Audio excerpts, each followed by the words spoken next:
Hi folks, Michael Camp here. It's time for Religious Fact Check number 1.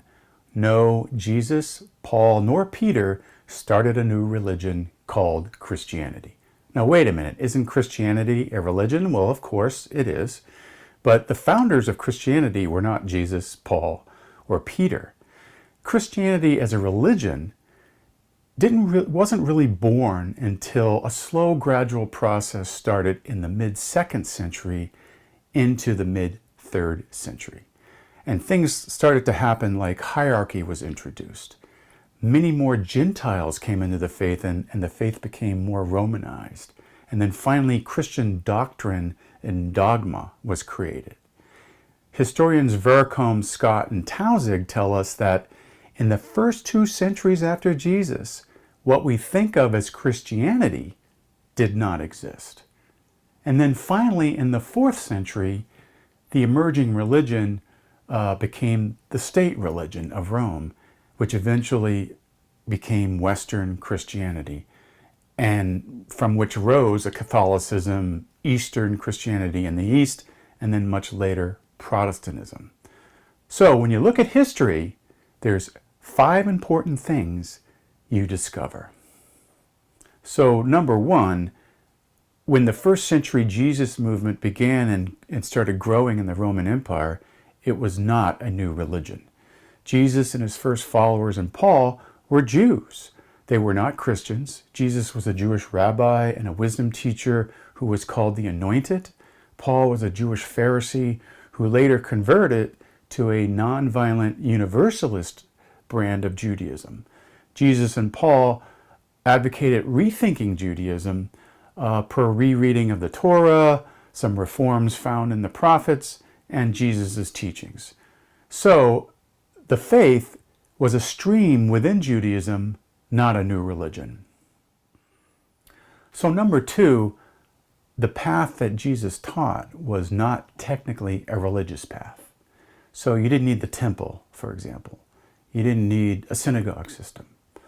You didn't need a sacrificial system. You didn't need religious hierarchy.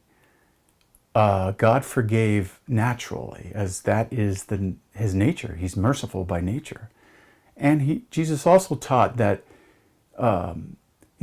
people should reach out to the poor, the outcasts, the marginalized, peasants, women, the unclean folks. Unclean being those people who were impure according to the Jewish purity code. And Jesus was saying, hey, these people are being neglected. Let's love them and draw them in. And these folks were probably 90% of the population. As for the wealthy and the elite, Jesus taught, hey, change your mind, humble yourselves, start caring for the poor and be generous and start building an egalitarian community. So Jesus taught that you don't need a religious system to do any of this stuff. Love for God and equitable love for your neighbors is what matters most according to Jesus. So another way to put it is number 3, true Judaism per Jesus and Paul was to be a way of life based on love. Love that extended to include your enemies. Love that broke down the barriers between Jew and Gentile and no longer used animal or other sacrifices to atone for sins and to appease a wrathful God. Jesus taught a universalist way of life within Judaism, not a new religion.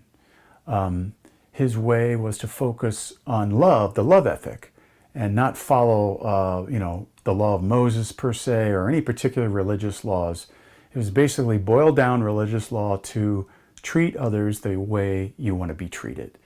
So it wasn't until many decades and centuries later that this way of life that Jesus was taught morphed and began to be considered like a new religion.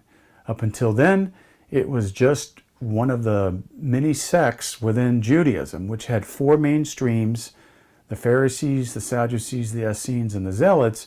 But this sect would just have been considered one of the actually 24 sects that were common among the main divisions of first century Judaism. So number 4 is really interesting. Individual groups of followers, they weren't all called Christians, as is sometimes assumed. That was just one of many names that people would call themselves or other people would call them. And they had actually many other names, like the Nazarenes or the followers of the way, which of course is mentioned in the book of Acts. But these were inclusive Jewish communities that welcomed everyone, and they had various names for these groups, like Jesus clubs, movements of the Savior, communities of the anointed, schools of the Lord. So if some were called Christians at some point in the context, that wasn't interpreted as a member of a new religion called Christianity. So number 5 is really fascinating. When you look at all this stuff that we learned, we realize this is why the Romans at some point called the Jesus followers godless ones or atheists. They did not, after all, have a religious temple, a synagogue system to support a temple, priests, sacrifices, a long list of religious rituals, unlike the Jewish temple and the pagan temples and the emperor cult. So they were considered non-religious. They were like more non-religious Jews and Gentiles who lived in community together. So in summary, no, Jesus, Paul, nor Peter intended to start a new religion called Christianity. It began as a universalist Jewish movement that welcomed Gentiles and had none of the elements of an ancient religious system, nor a modern religious system for that matter.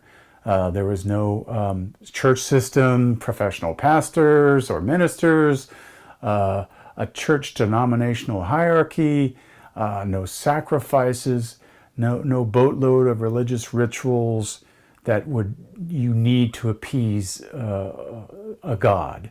And so because Christianity today has become a full-blown religion in various ways, and it was never originally intended to be that, if we want to follow the way of Jesus, or just understand the first century Jesus movement, then we should definitely rethink the view that we have of Christianity. So thanks for watching, and stay tuned for more religious fact checks based on a sound study of history.